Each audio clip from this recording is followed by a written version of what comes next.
Hi and welcome to my channel, My Happy Hippie Life. Today I'm going to be talking about elderberry syrup and showing you how to make your own at home. A really easy, simple, cheap way to make it yourself. This is something that we've used for a number of years now in our family, and once I start making it, everybody asks me to make some for them as well. We did initially start with using it with a store-bought version, Sambucol. You can even get that in Boots now, as well as Holland & Barrett and Amazon and so on and so forth. It's not organic. It does have extra ingredients and things like glucose as opposed to an unrefined sugar, but if you do need it in a pinch and you haven't got the time to make your own, it is still effective. It's also £8 for a tiny bottle. So we started to make it ourselves at home. There are many different ways that you can make it, all involve the same principle. You can do it with fresh berries, which is wonderful if you have them and if you're at just the right time of year. You can do it with dried berries that you can buy, and you just sort of stew those down to draw the juices from it and then strain them. But I have found it much quicker, much easier and cheaper to make it with organic juice.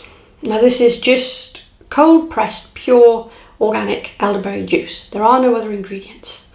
I buy this by the 6-pack on Amazon. It's about £22 and it'll see me through a good couple of batches. I will reduce it down to make it a stronger concentration. So 2 bottles will go into 1 bottle, but that's still a 330ml bottle compared to the tiny little Sambucol bottles that cost more and are far smaller. So making it this way works out at about £7.30 for a bottle this size, for a 330ml bottle of the finished elderberry syrup. By comparison, the Sambucol is about sometimes £9 for 120 mils. So you get an awful lot more, and it does cost less. In fact, it's 2.5, nearly 3 times as much volume for a lower price. Now, the properties of elderberries and their effectiveness in fighting influenza and other viral infections have been well proven and documented.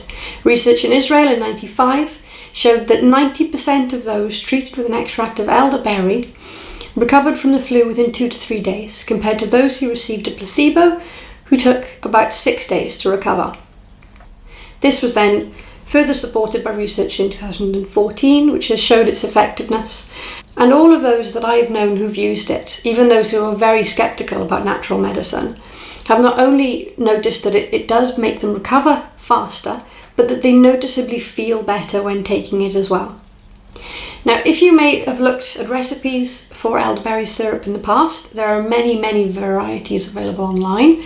I have found that a lot of them contain many additional beneficial ingredients, but that are not so easy on the palate for little ones or fussy adults like myself. Things like cloves, ginger, turmeric, star anise. My kids wouldn't take that. I wouldn't take that. Okay, I don't like star anise at all, or cloves or ginger. No, it's not happening. So personally, I just make a very simple, easy, palatable one that the kids will get on with, that they're happy to take. My son calls it his purple nummies, and he really enjoys it, and he will go straight to the fridge and ask for it if ever he knows that he feels poorly. So the way that we make it is very simple. I'm just going to empty 2 bottles of the pure elderberry juice into the saucepan.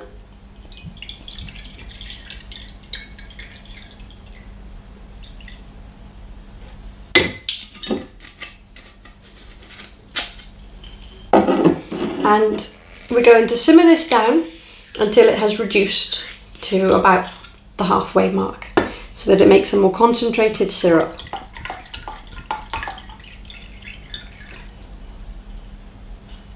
Okay. Now, as I'm simmering this, I'm going to add about 3, possibly 4 teaspoons of brown sugar. You can use any means of sweetening it that you choose. You can use honey. I'm going to use honey as well. You could use coconut sugar. You could use agave. You could use date syrup. You can go with any means of sweetening that suits your needs and your diets and your preferences as a family. It will end up quite tart, especially we're going to add some camu, which is one of the highest concentrated natural forms of vitamin C. It's just a dried crushed berry that's from the Amazon rainforest, I believe, and it's a very, very high natural source of vitamin C. That will help to act as a preservative, but also as a further immune booster as well. You could use ascorbic acid, but it's a refined form of vitamin C. It's not the whole C. So there is research that questions the effectiveness of that in comparison to whole vitamin C. And some has even questioned whether it's got counterproductive effects. So I always go for camu. That is about £8 for a big pack. And we're only going to use 1 level teaspoon. So, I mean, this is going to last me approximately forever. So that's well worth buying that one time, and you're not going to need to buy it again. Now, honey, I'm not going to add at the moment. You can add it while you're cooking it if you're just using normal store-bought honey, but if you're using specifically raw honey, which is ideal if you can, because there are further health benefits to that. If you're using raw honey, do not add it whilst simmering. Do not add it after simmering. Don't add it until it is cooled down to a comfortable warm temperature. No more than that. It shouldn't be more than 40 degrees to be specific. People forget that. They spend a lot of money on raw honey and it's wonderful, and they buy Manuka honey and they make their honey and lemon and they put their Manuka honey in boiling hot water and they kill it. All the live properties, all of the reasons that you bought Manuka, the reasons you bought local raw honey, you kill them as soon as you put it in hot water. So don't waste good raw honey by wrecking it in boiling syrup. Wait till it's cooled down to just comfortably warm. That's the point at which you add your honey. So for me, I go with 3 to 4 teaspoons of brown sugar and about 3 to 4 of honey, which I will do once this is simmered down. It usually takes me about 30-40 minutes to simmer it all the way down to half. It'll go in and out of a jug until I know that the measurement's about where I want it. And then it will go back. I could put it in a fancy nice little clip top bottle, but it goes back in one of the bottles it came out of. It's, economical, good for the environment. No need to buy anything extra. I've already got one right here. And the other one I'll go in the recycling. So I will back in a moment, or 40 minutes, once this is simmered down. So my syrup is now finished, back in its bottle. No lid just yet because it's still a tad on the warm side.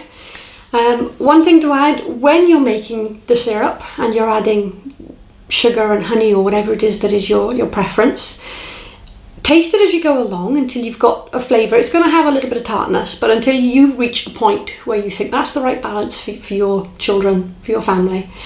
But do not use the same spoon twice.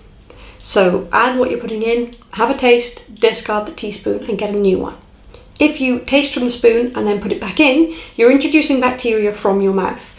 That can result in encouraging a fermentation. This has happened before. We have learned from this mistake. This is why I'm here. I can make these mistakes so that you don't have to.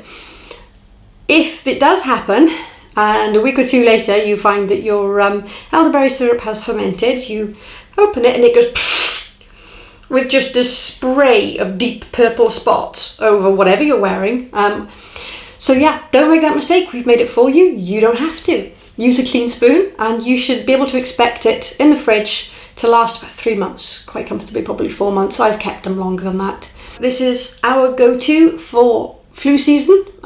It's a video I was going to make later on in the year, but we've got some congestion and runny noses in the household this week and I've run out. So here we are. I'm making it now for the summer.